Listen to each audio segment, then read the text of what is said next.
the delegates. He doesn't. Bro, down to the 25th Amendment being a potential weapon against the sitting president. This is literally a rerun. It's the blue version of the same that we watched when Trump was president. So now, him being an incredibly narcissistic, doddering old fool who's bringing his fail son into the White House, who's causing a state of panic within the Democratic Party that is disorganized in the eyes of the moderates, that makes the Democratic Party look just as chaotic as the Republicans. And tonight, Trump talked to Sean Hannity, where he basically on Biden in a way that, like, many people have Trump. chaos is brewing in the Democratic Party as calls for Joe Biden to drop out are growing. Joining us now for an exclusive interview on the phone, former President Donald Trump. Mr. President, great to have you, sir. How are you? Well, thank you very much, John. I'm fine. Thank you. Let's go back to the debate with you and President Biden, because immediately you could notice his voice was raspy. But beyond that, within minutes, I could tell this was not going to be a good night for Joe Biden. What was going through your head at that time? Well, it was a big evening, and you could feel a lot of energy. Boy, energy like you haven't felt in a long time. On any of the debates, I've done a lot of debates, and we've had great success with debates, but this was something very special. For whatever reason, it just seemed big. And when I got to Atlanta, and this was at CNN headquarters, there was a lot of excitement. There were trucks. I call them the $10 million trucks. That's with the antennas all over, and very incredible equipment. I'm looking at things that are, it was just more of a scene than it normally would be. And it really was that way right from the start, right from the moment they introduced us, and then they introduced him and introduced me, and I walked out and I saw him, and he looked extremely pale, to put it nicely. And I don't know, maybe it was a good makeup job or maybe it wasn't, but he was a very pale-looking man. And when he started to speak, I don't know, I thought his voice was weak. I didn't know exactly what was happening. It was strange. I do have to say that the CNN, Jake and Dana, they were really, they were pretty good. I thought they were fair. I thought they were fair in the questions. I thought to him, to me. But it was a strange evening. I will tell you, it was a strange debate because within a couple of minutes, the answers given by him they didn't make a lot of sense. Well, let me ask you this. I think some of the worst moments for President Biden were when he wasn't talking. There was like this blank, vacant stare, and it's like he was checked out. And I've run a montage of it. When you were speaking and you'd look over, did you notice that too, or? I was thinking about what I was saying. I wasn't looking over at him almost at all, except when he went a little bit haywire. I didn't look at him at all. And I'm very disappointed in him. He's the worst president in the history of our country. We've never had anything like it, what he's done to our borders, what he's done to our country, inflation, the people that he's hurting. He's destroying Social Security. What? And people are, I'm just so upset with him as president. And so I wasn't really looking over. I purposely wasn't. And I did take a couple of peeks when he was in the midst of giving some really bad answers. They weren't even answers. They were just words put together that had no meaning or sense. Well, but for the most part, I didn't really look over. Since before the 2020 election, on radio and TV, I have chronicled the fact that Joe looked weak and frail and that he was a cognitive mess, long before the election in 2020. The media, I call them state-run media, Democrats, they're all acting shocked, like this just came out of nowhere. Is this one incident, or is it, is this something permanent? I'm like, did they not notice the guy can't give a press conference? Did they not notice that he doesn't use the big boy stairs getting on Air Force One? Did they not notice the plan to surround him as he walks to and from Marine One? That he wouldn't do a Super Bowl interview, a layup interview for any president, really. He's right about that. What part of his cognitive decline do you think they missed, or did they purposely cover for him, in your view? Well, they cover for him, and they still are sort of covering, but now it's getting very difficult to do that. And, you know, it looks to me like he may very well stay in. He's got an ego, and he doesn't want to quit. He doesn't want to do that. It just looks to me like that's what he wants. I think Jill would like to see him stay. She's having a good time. I notice she really seems to be having a good time, and I'm hearing that Hunter is calling the shots. So this isn't necessarily a very... I can't begin to explain to you how insanely stupid it is that Joe Biden would ever bring Hunter Biden into any kind of serious meeting, because this entire line of attack against Joe Biden by literally talking about how like Hunter Biden is, this, Hunter Biden is that, Hunter Biden is corrupt, Hunter Biden is doing this, Hunter Biden is doing that. All of that can be neutralized by pointing to the fact that Hunter Biden is nowhere near the White House. Hunter Biden is nowhere near the decision-making process for Joe Biden. Now, you have once again given the Republican Party a major opportunity for no reason. You've given the Republican Party a major opportunity to say, yeah, remember that guy who we've been crying about nonstop, the convicted felon? Yeah, Joe Biden is getting advice from him. So we were actually right about all of our crazy nonsense about Hunter. Very positive thing for our country. But I think he, might very well stay in. And if he does, nobody wants to give that up that way.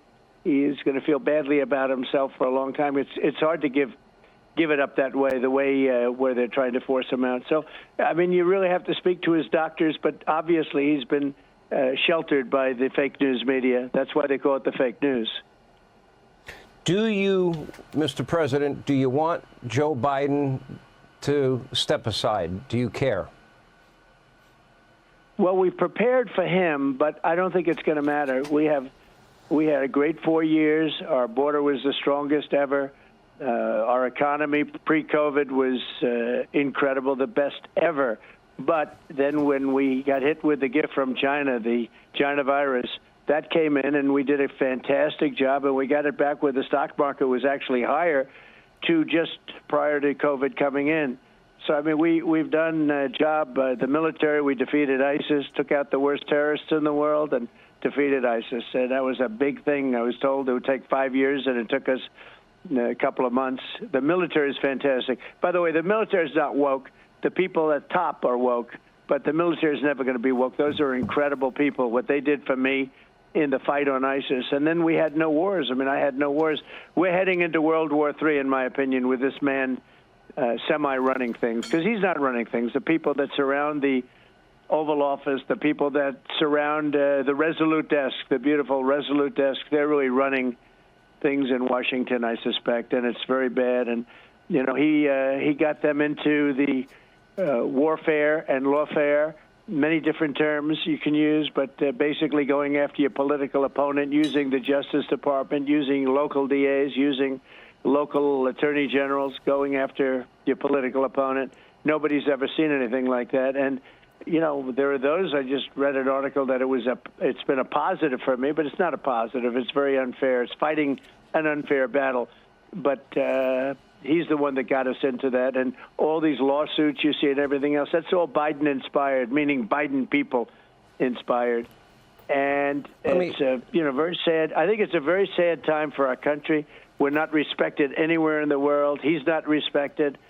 And our country is in very serious trouble. And I'll tell you what, if we're not careful, we're going to be right in the middle of World War III. And that will be a war like nobody's seen before because of the weaponry. The weaponry is a whole lot different than... That's stupid. Trump is an actual criminal running for president. Hunter is the president's son. All of Trump's children were in the White House with actual power. Okay, did you like that? Did you think that was good? No, right? You didn't. So why the is Biden doing that? It's the easiest layup to just completely neutralize one of the major avenues of attack that the Republicans have tried to make a real thing for the past 4 years. They tried to do it in 2020 with the Hunter Biden laptop. They tried to relitigate the Hunter Biden laptop for the past 4 years. It has been a dead end. Why? Because Hunter Biden has no access to the White House. He didn't have access to the White House when he was at Burisma, and he doesn't have access to the White House. Until now. They waited until he got criminally convicted so they could bring him into meetings with staffers. It's one of the dumbest things you can do? Two army tanks going up against each other. This is a whole different world, and we don't have somebody that can properly represent us. There's no question about that. What do you make of all the talk that if Biden steps aside or is pushed out, that it would be Vice President Harris? Do you expect that much would change? Well, I think that it will be her. I think they are very concerned about the vote if it's not her. They are very, very, they're gun shy. They don't want to do it any other way. I've actually come to believe that's what they're going to do. I think she's an ineffective person. She was in charge of the border. She's never been there. She didn't do a good job, and she hasn't done a job on a lot of things. So, but it would seem to me that from a political standpoint, that's who they're going with. They're not even talking about alternatives. And it seems that if he gets out for whatever reason, and I don't think he wants to get out, but if he gets out, it will be her. Interestingly, he's got a lot of power because he's got the delegates. You know, when you have the delegates, unless he says I'm getting out, they can't do anything to get him out other than the 25th Amendment. If they want to do it in a different route, it would be the 25th Amendment. But let's assume with not very much time left. You know, there's not much time left, and then we can straighten out our country. We'll make America great again, right? But there's not a lot of time left. But I think unless they use the 25th Amendment, which they'd use in a different sense, he has all the power. He has the delegates. He doesn't. Bro, down to the 25th Amendment being a potential weapon against the sitting president. This is literally a rerun.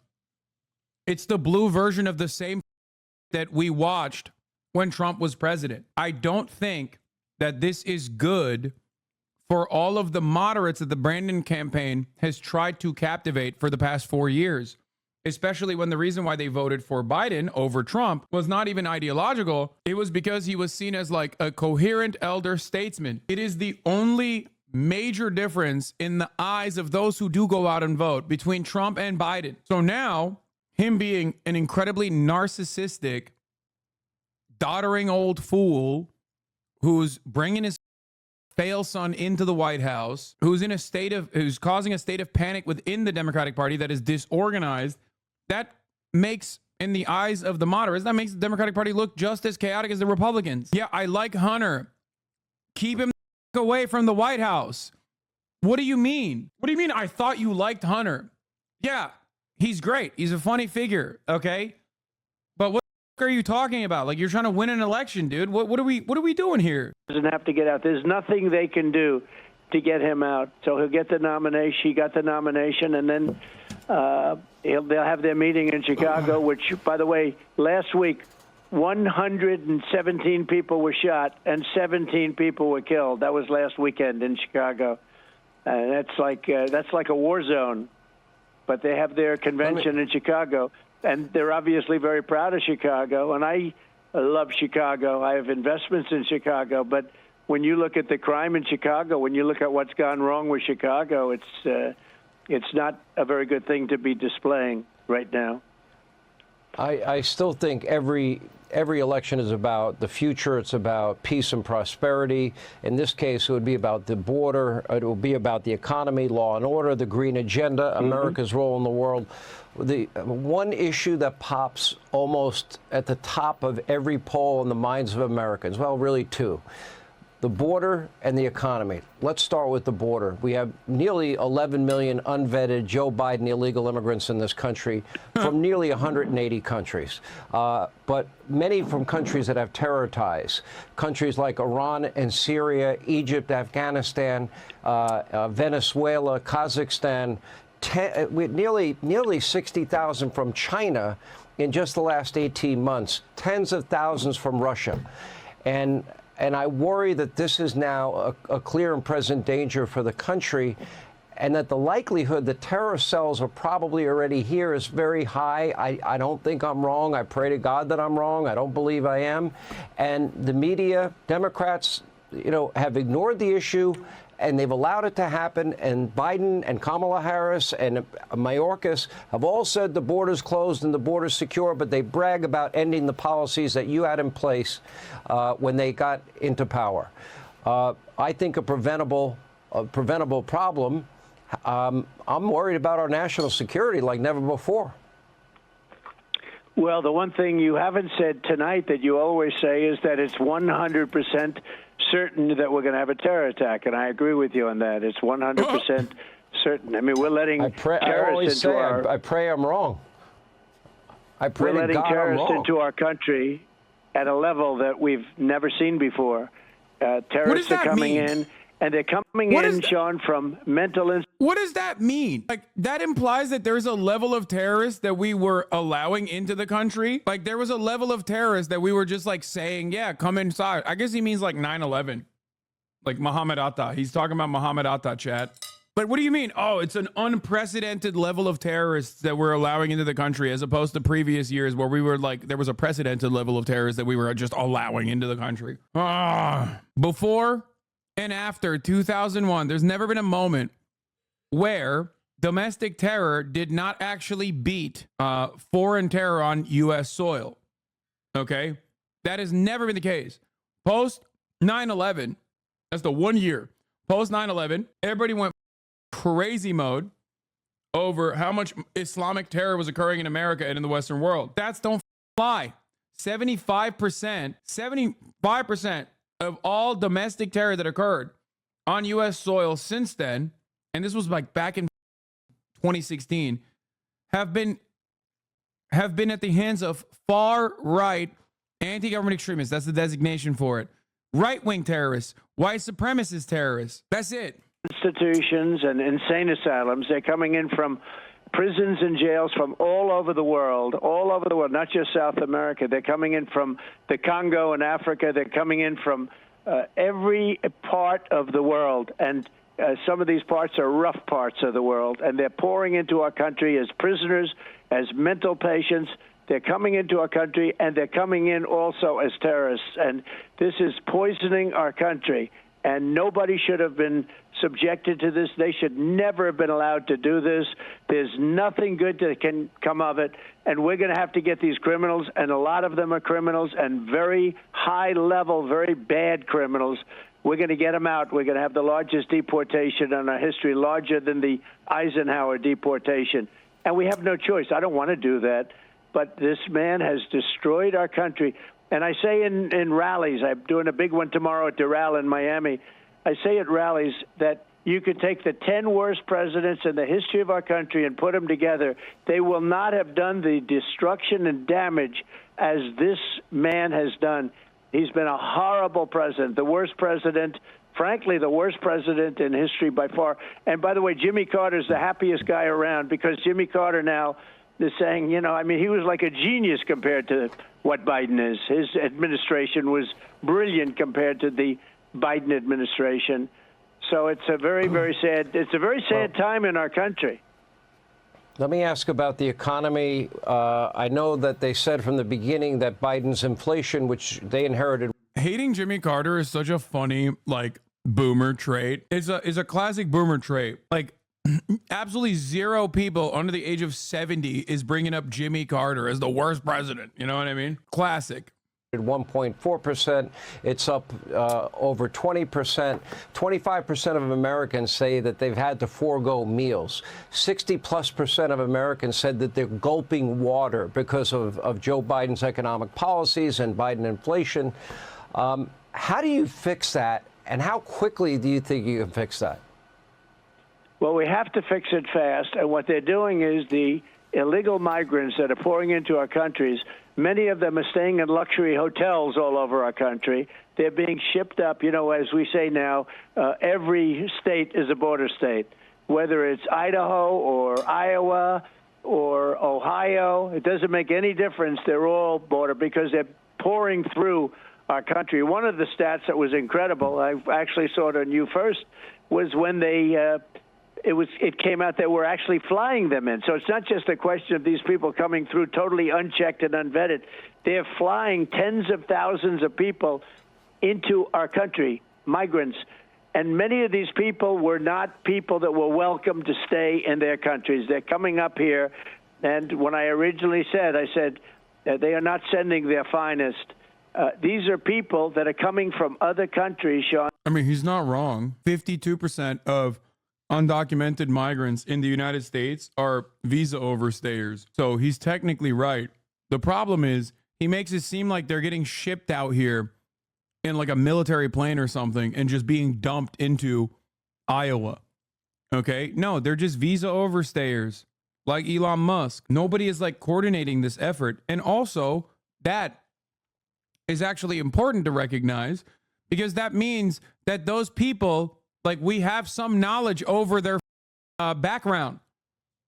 That means they got a visa, a tourist visa, but a visa nonetheless, or a student visa, or an H-1B visa, but a visa nonetheless, which means they're not just like totally, completely undocumented. So the idea that these criminals are pouring over the border wall all of a sudden becomes stupid. It's wild he's saying stuff like they're invading Ohio. Like, who's buying this? Other people who are just as mentally ill. Who's buying it? People that live in Ohio that watch Fox News. So like most of Ohio, probably. I don't know. People are so stupid, bro. My dad, unfortunately. Yeah, exactly. Your dads. Those are the people that are watching and believing this. 20% of the U.S. population are boomers. By 2041, that percentage is going to be 1 to 2%. Thank God. Yeah, dude, we're not making it to 2041, though. That's the problem. Because the boomers are going to be our demise. The boomers also own like 75% of all wealth. This country is so goddamn cooked, brother. What are we talking about? Gen X Plus is a genuine demon. It is a parasitic force. It is one of the greatest L's. Like, call me Robert F. Kennedy Jr., the way I'm actually going to shit on modern medicine, okay? Modern medicine has gone too far. Maybe some people don't need the healthcare, okay? We kept too many alive. Look at the results. It's so bad, dude. Where the president, whoever is running the country, including the dictators, they're sending them into our country. And if you look at Venezuela, their crime is down 72%. Their crime, think of it, down 72, and ours is up. And we're going to have a new form of crime because these people are just getting comfortable. They're just getting settled in.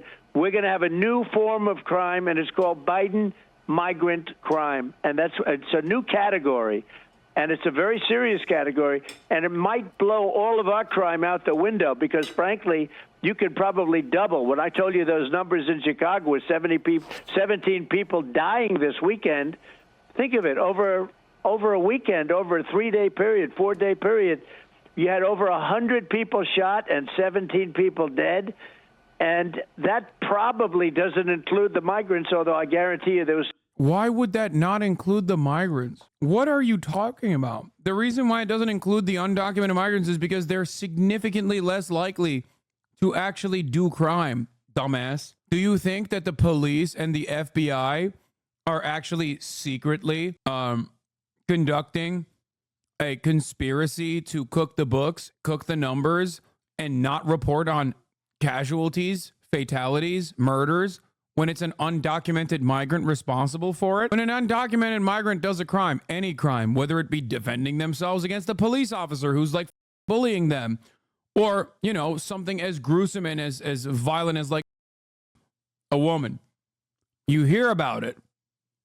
You hear about it all the time. You hear about it for weeks on extent. The reason why, that is the reason why you think that there's actually a massive amount of undocumented migrant crime happening. This is like the COVID. The doctors are collaborating and conspiring to add additional fatalities to COVID numbers conspiracy over and over again. Yeah, dude. Now the cops are actually colluding. Like, I get why you would hate a doctor if you're a Republican. One, because if you live in like a rural enough town, you probably don't ever see a doctor. You probably only see the vet. And two, doctors are gay because they went to college. And they went to college more than the average person went to college. So they're double gay. They're trans. They're so gay, they're trans. Duh. Everybody knows that. So I understand why you would hate doctors, but I do not understand why you would think that our brave, beautiful law enforcement officers would be in on a crime. Dr. Physics, bruh. See? Point proven. There's doctors in the Hasanabi broadcast That is the gayest thing you can do. Think about how woke you have to be to go to school for more than 4 years, okay? For more than 4 years, dude. That's like the woke indoctrination. You're gonna learn so many gay things, like an ecological disaster is imminent as a consequence of anthropogenic climate change. Like, I'm just saying those words is like basically the equivalent of sucking at least 3. Okay, I can't believe I just said this. Hasan's HRT dealer, thank you for the 5 tier 1 gifted subs, allowing 5 people to no longer see the ads at the top of the hour, which is not even at the top of the hour. I don't know why I did that. You said climate change is real because you are woke and gay. I did. Exactly. You got me. I forgot that I don't think I ran the 3-minute ad break in the beginning of the hour. So I don't know what I'm doing, man. I literally just clipped this for you. Thank you, Himbo MP3, for the 5 gifted subs. Alliance is thanks to the Secretary. He's a man of integrity and intellectual rigor, a calm temperament.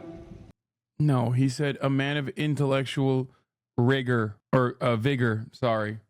Well, I guess either, but probably vigor. People don't have to, you don't have to have the Biden style brain. You don't have to have the Biden style brain now to just like dunk on him, okay? What's happening? Hasanabi, he's such a cuck. Schumer clarified a statement on Biden running. Schumer said that it was kind of a fait accompli, and there wasn't much he could do. And if the senators thought Biden should get out, they should call the president. Anyway, let's finish this dumbass chirping at Sean Hannity getting sucked off. Some of that in there, too. We have a new form. It's this new category, and it's going to be very, very serious for a long time to come. And dude, this is my favorite type of chatter. Just like literally all day, just saying the stupidest things. Like, you think Marx was gay? I think Chatter's having an aneurysm. Hasan, is that a Mein Kampf book I see on your shelf? Why you have Mein Kampf book and Ram Ranch painting in the background? Oh my God. You changed my mind on NATO? That's crazy. Look at this. CNN poll, +2 Republican. Wall Street Journal poll, +3 Republican. Monmouth University poll, +3 Republican. Yeah, Joe Biden may be in slightly worse shape in these particular polls, but the fact is when Biden's down 4, 5, 6 points in these polls, you can only run so far ahead of Joe Biden. At this particular point, at least in the race for the House, it does seem like Republicans are ahead because Donald Trump is so far ahead. What's the Senate landscape? Yeah, what's the Senate landscape? I mean, take a look here. GOP needs just a gain of 1 for control if Trump wins. And their path is extremely clear because their best chance for a pickup opportunity is in West Virginia. That's a very likely GOP win with Joe Manchin retiring. And the best Dem pickup chance, perhaps to reverse that so the GOP doesn't gain a net gain of at least 1, is Texas. But that's still a likely GOP win. So the fact is, if Donald Trump wins this election, the race for the Senate, for all intents and purposes in my mind, is over. One of the things I have heard from Democrats running for Congress is, okay, if President Biden's not doing well. I hope you guys understand this is why people are freaking out. Like, this is why many people are like, we're cooked. We're cooked. It's so Jover. It's never been more Jover than it has before. Well, what we'll say is it makes it all that much more important to elect a Democratic House and a Democratic Senate. Maybe they can gain support that way. But does it work like that, split tickets anymore? It really doesn't. Let's go back since 2000. Same party won president. Is asking why I, Hasanabi Piker, a Turkish man, a Turkish American man, despise NATO. I refer to you to the best D Marx video on NATO in Turkey. This will be a very clear and very easy way to understand why I, a Turkish man who is a leftist, despise NATO. Presidency and Congress. Yes, 5 times. No was just 1 time in 2012, the House that year. But the House popular vote that year actually went Democratic, even though Republicans maintained control of the House. So the fact is 5 out of 6 times, that's not good math. And let's just take a look at the Senate here. Senate and presidential races in 2016 and 2020. States that voted the same way in both, 68. States that voted for a different party, just 1. That was Maine back in 2020. The fact is, straight ticket voting is the way of the land these days. The idea that Democrats down ballot could somehow outrun Joe Biden to such a great extent to win control in the House or maintain control in the Senate, that seems to be an unlikely proposition. That is a pretty stark number. Yeah, right? those are pretty clear numbers, John. Harriet, thank you very much. People yelling at Biden should stay in because Project 2025 should consider the risk they may be handing Republicans full control over the government. Biden. But the fact of the matter is, you look at the national poll. Down ballot effects of Biden loss are clear for Democrats, says Harry Anton. The House would likely be gone. GOP has opened up an edge on the generic ballot. The data they're covering is indicative that Biden isn't doing well. If he was, they would be saying so. Yes, the reason why they are running with some of the worst possible counters I've ever heard in any race so far, because no one that is this unpopular would like desperately stay in the race this hard usually, unless they know something, I guess. But in an incumbent with maxed out name recognition, it's not the same. Let's continue. Let's finish this. We have to get them out of our country. We don't want them out. They drop them out of their jails and prisons. We don't want them in our country. It's not sustainable by any country. You know, it's amazing when you came down that escalator in 2015 and you said some are very good people, they want a better life, and then there are going to be bad people and they'll be murdered. It's unfolding. You know, look at Lake and Riley on down, and young girls being in broad daylight. This young girl in Texas that was killed, a mother of 5. Let me ask you one last question, if I may. And I know this was last minute. Thanks for calling in tonight. And I want to ask you about your VP choice. How soon do you think you'll be making that choice, number one? Number two, we keep reading that there is a short list, and on the short list, we hear names like Senator Rubio, Senator Tim Scott, Senator J.D. Vance, Governor Burgum. Yes! Burgum maniacs, rise up. Burgum mentioned. Burgum mentioned. They mentioned Burgum. That's why I want to go to the RNC to defend Burgum. Are those reports accurate? Are there other people maybe people aren't paying attention to? And when do you think you'll announce that? Well, you know, we started off with a lot of people. We have a lot of good people. As they call it, we have a great bench in the Republican Party. The names that you mentioned, absolutely, they're under consideration. And I haven't made final decision, but I have some ideas as to where we're going. And a little bit, you know, we wanted to see what they're doing, to be honest, because, you know, it might make a difference. I don't know. I'm not sure that it would. But there are those that say Trump's waiting until he finds out what's going to happen with crooked Joe Biden. And we'll see what happens with Biden. But, you know, I think probably within the next week and a half, probably sometime. I'd love to do it during the convention. My people say that's a little complicated. You know, in the old days, they would announce the vice president during the convention.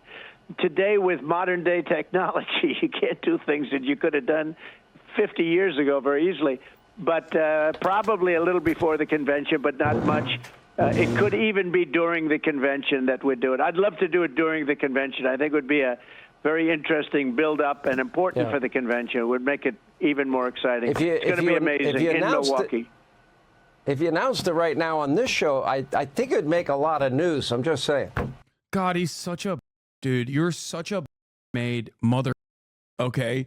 Oh, I would make a lot of waves. Like, come on, please, sir. I suck hard enough. Well, if I did it, I'd love to do it with you. But we'll be announcing soon, and I think everybody's going to be very, very happy. The choice will be very, very good. It's going to be a great vice president, meaning a person that can do a fantastic job. Like, these guys constantly talk about how everything is woke and gay, and then he just, like, sucks Trump's entire dude. He his asshole for, like, 18 minutes straight.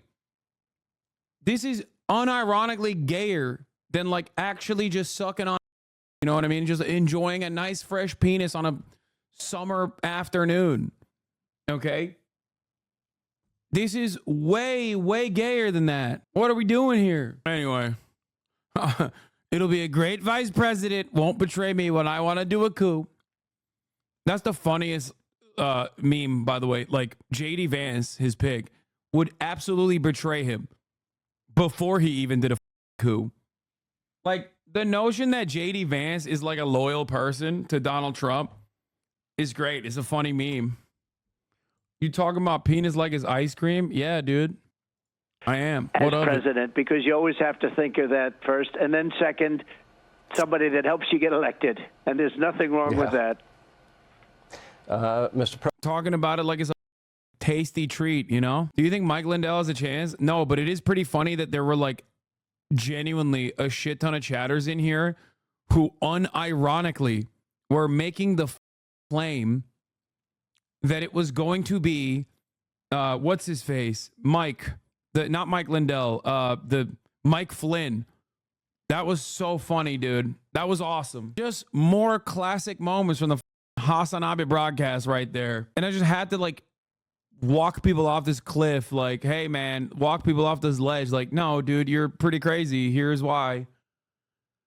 Can you hit that Mike Lindell accent real quick? I miss it. That's right. It's Michael Lindell. I've dropped everything for Donald Trump, and by God, I don't feel even a little bit of remorse or shame. Everyone is saying that I gotten worse since I got off the crack cocaine, but turns out the machines are coming after. Turns out the machines are coming after our president, Donald Trump. That's Jesse Ventura. He does sound like Jesse Ventura. I'm Michael Pillow.